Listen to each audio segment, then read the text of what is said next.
Ya, Assalamualaikum warahmatullahi wabarakatuh. Om Swastiastu, salam kebajikan, Shalom. Pada kesempatan kali ini saya membuat video ini untuk memenuhi tugas UTS saya pada mata kuliah Geotek. Untuk pertanyaan pertama, jelaskan prinsip dasar desain lereng tambang terbuka berdasarkan gambar di bawah ini. Ya, prinsip dasar desain lereng tambang terbuka pada gambar ini melibatkan beberapa tahap utama yang berjalan secara interaktif. Yang pertama itu adalah models atau pemodelan. Proses dimulai dengan membangun geotechnical model yang didasarkan pada informasi geologi, struktur, massa batuan, dan hidrogeologi. Model ini menjadi dasar untuk memahami kondisi bawah tanah dan karakteristik teknis dari tanah atau batuan. Lalu yang kedua ada domains. Setelah model dibuat, dilakukan identifikasi geotechnical domains, yaitu pengelompokan area berdasarkan kekuatan dan potensi mode kegagalan. Struktur batuan juga dipertimbangkan untuk menentukan daerah yang mungkin mengalami keruntuhan. Lalu yang ketiga, desain. Dalam tahap desain, area yang telah ditentukan dikembangkan menjadi desain vectors. Berdasarkan sektor ini ditentukan konfigurasi bench, kemiringan dan ketinggian lereng, sudut antar ram dan lereng, keseluruhan overall slope. Selain itu, regulasi peralatan, kemampuan teknik dan perencanaan tambang juga dipertimbangkan. Lalu yang keempat ada analisis. Tahapan ini melibatkan analisis struktur, kekuatan material, pengaruh air tanah, dan tegangan in situ. Semua faktor ini digunakan untuk melakukan stability analysis guna memastikan keamanan desain lereng. Hasil analisis ini kemudian dituangkan dalam desain final. Lalu yang kelima ada implementation atau implementasi. Setelah desain final ditetapkan, tahap implementasi dimulai dengan kegiatan seperti peledakan, blasting, pengeringan, dewatering, desperesusasi, dan memantau atau monitoring. Semua proses ini dilakukan untuk menjaga stabilitas lereng selama operasi tambang. Proses pemantauan ini bersifat interaktif dan berkesinambungan.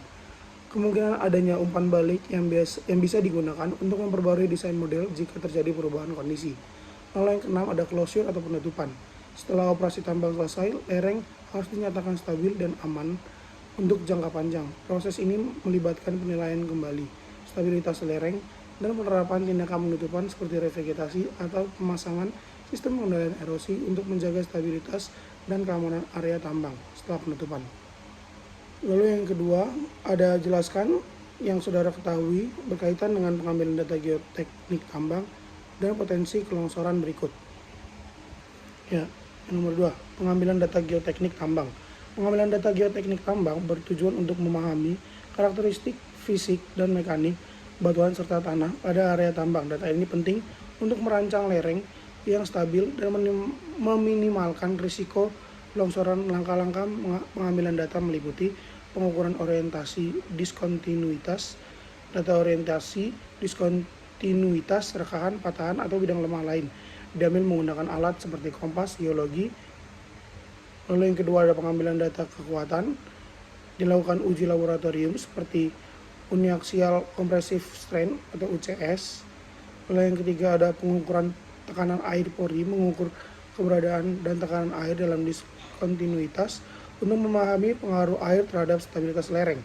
Lalu yang keempat ada pemodelan struktur geologi berdasarkan data lapangan. Pemodelan struktur geologi dilakukan untuk mengidentifikasi potensi bidang geser yang bisa menyebabkan longsoran. Lalu yang B, potensi longsoran. Pada gambar pertama, yaitu gambar A, itu adalah plane failure. Terjadi ketika bidang diskontinuitas sejajar dengan arah kemiringan lereng dan memiliki sudut kemiringan yang lebih rendah dari kemiringan lereng. Lalu yang kedua ada wedge failure. Terjadi jika dua bidang diskontinuitas berpotongan, membentuk garis irisan yang miring ke arah lereng dan memungkinkan massa batuan meluncur sepanjang garis tersebut. Lalu yang ketiga ada toppling failure. Terjadi ketika bidang diskontinuitas miring ke arah luar dari lereng, menyebabkan massa batuan cenderung terjungkal atau berputar keluar. Lalu yang keempat ada circular failure. Terjadi pada massa batuan atau tanah yang memiliki diskontinuitas acak atau tidak ada orientasi diskontinuitas yang dominan. Lalu untuk pertanyaan ketiga,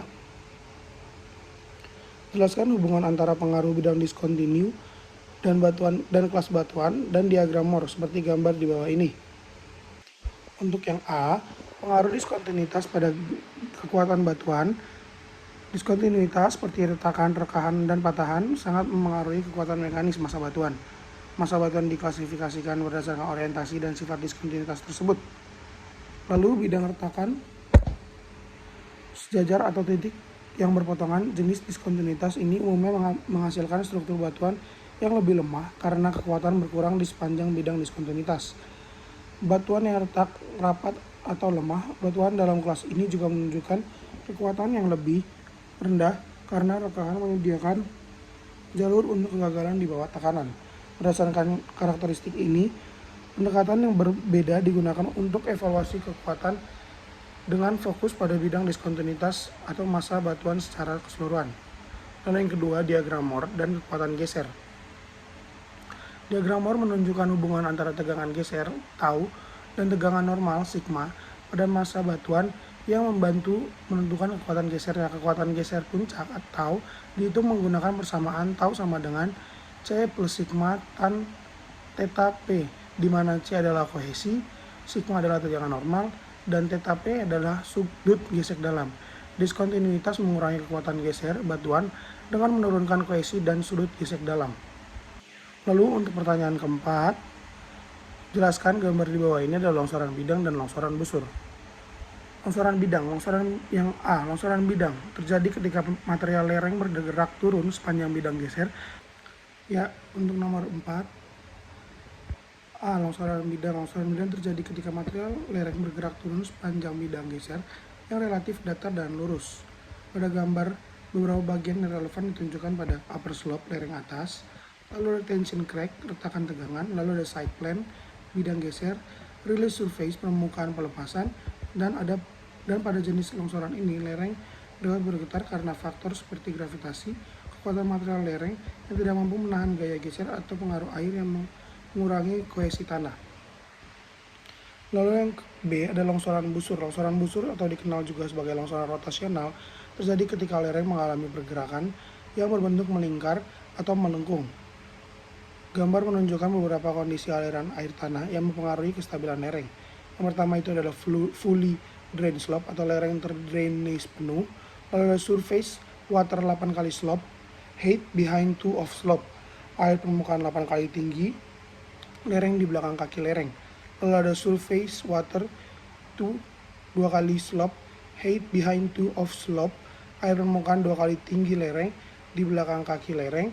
Lalu ada saturate slope subjected to heavy surface recharge, lereng jenuh yang terkena pengisian air permukaan berat.